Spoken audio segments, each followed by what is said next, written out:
Hello everyone, I'm Koyate and once again you are going to enjoy hearing this one. So Linux is just actually on its way to boot Windows, and I'm not joking.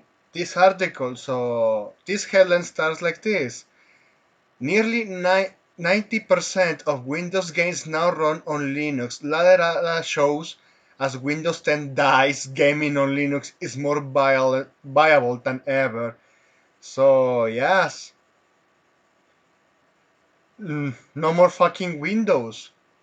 Probably even some games are going to remain unplayable forever on Linux, like all of those games that got kinda destroyed by games for Windows Live, in case people remember, because the original Halo 2 has that shit, and yeah, that project from Microsoft was completely shut down because it was dog shit, caused a lot of fucking problems, and well, even if you want to play that, you can even emulate it on a virtual machine with Windows XP or Windows Vista if even you want to stick to that, man.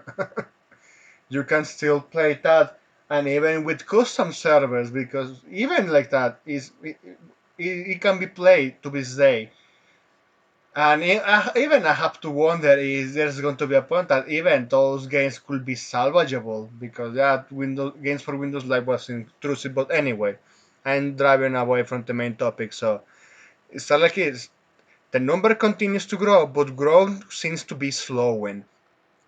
The viability of Linux as gaming platform has come on leaps and bounds in recent years due to the sterling work on Wine and Proton developers, among others, and an interest in hardware like the Steam Deck.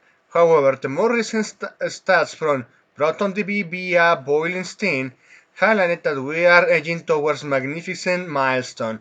The latest distilled data shows that almost 90% of Windows games now runs on Linux. Having 9 in 10 Windows games accessible in new Linux installs is quite an achievement. The milestone comes as we see computers users flocking to other platforms during the transition from Windows 10 to 11's eras. Of course, the underlying data isn't quite so simple as the headline stat. There are different degrees of compatibility gamers must consider when checking if their favorite Windows game work on Linux distros like Mint, Zorin, Bicite, or SteamOS.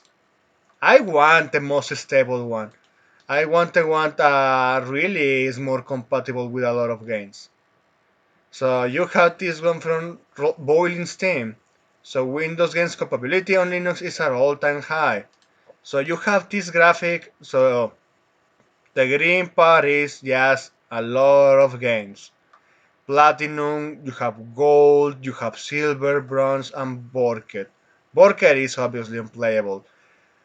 So yeah, gold it can be played nice, but with some hiccups. Definitely, yellow has a lot of problems, but still playable. Bronze, yeah, it has too many fucking problems to even call it playable. And Borket is literally unplayable. Cannot even start. So, yeah, it's how it is going, and how it is stated. The voucher relies on both Steams, yeah, but these aren't a million miles from the Steam Deck rating Valve dishes out. The main difference seems to be that boiling Steam doesn't seem to care wherever the Steam Deck performance is at gaming limiting factor, so in a way, its ratings are perhaps more useful to desktop and laptop PC users who typically have systems that easily outpace a Steam Deck. So that means that the people are relying more on Linux for gaming for the most part, because yeah, even it's kind of funny that even among this article you see this, that the Rock Xbox All and Rock's better on Linux than the Windows is it cheats with. So in the net test shows to 32% higher FPS with more stable frame rate and quicker sleep sometimes. So yeah, Windows 11 is on its way to be ditched out of society with all of their behavior. It's nice. It's nice seeing that we have an alternative that is open source and actually it's committed to the good stuff. So yeah, there is not much saying into this other than fucking yes. Absolutely fucking yes. That this is what we want to see. That the alternatives that we really need to rely on nowadays when it comes to PC, even for the stuff that we love, even for the stuff that is necessary for committing to work, it's getting better and better on Linux. So yes, looking at that chart trends, we see encouraging growth of the number of new releases that are platinum. Yeah, we already went to those details. This one. On the flip side, there are some popular titles that don't look like they will be becoming Linux friendly anytime soon. So yeah, the well-known compatibility issues with various anti-cheat technology platforms. Yes, that's also true. Not most of those games that rely on anti-cheat, they are not coming anytime soon because even the developers, the company, those publishers have stated that they will ban you if you try to use Linux. If everyone remembers the fucking behavior of Bungie with Destiny 2. That they say, oh, we are not going to allow you. We are going to ban your account if you try to use a SteamOS despite that fucking SteamOS. Like, yeah, it was so recent. Oh, hey, because why do they say that? Because they hired an anti-cheat software that relies heavily on Windows components.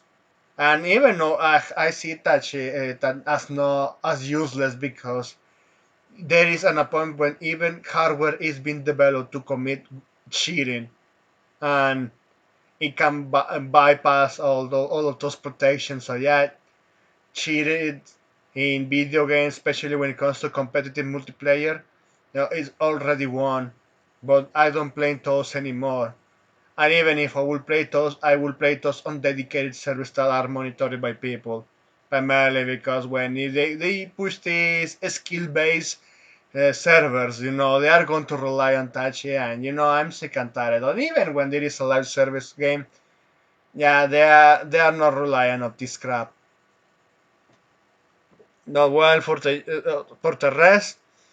Yeah, it's a good day. It's a good day for those. So yeah, Steam is getting to the point that even yes, playing fucking RoboCop on Linux is possible. So there you have it. Thanks for watching and please take care.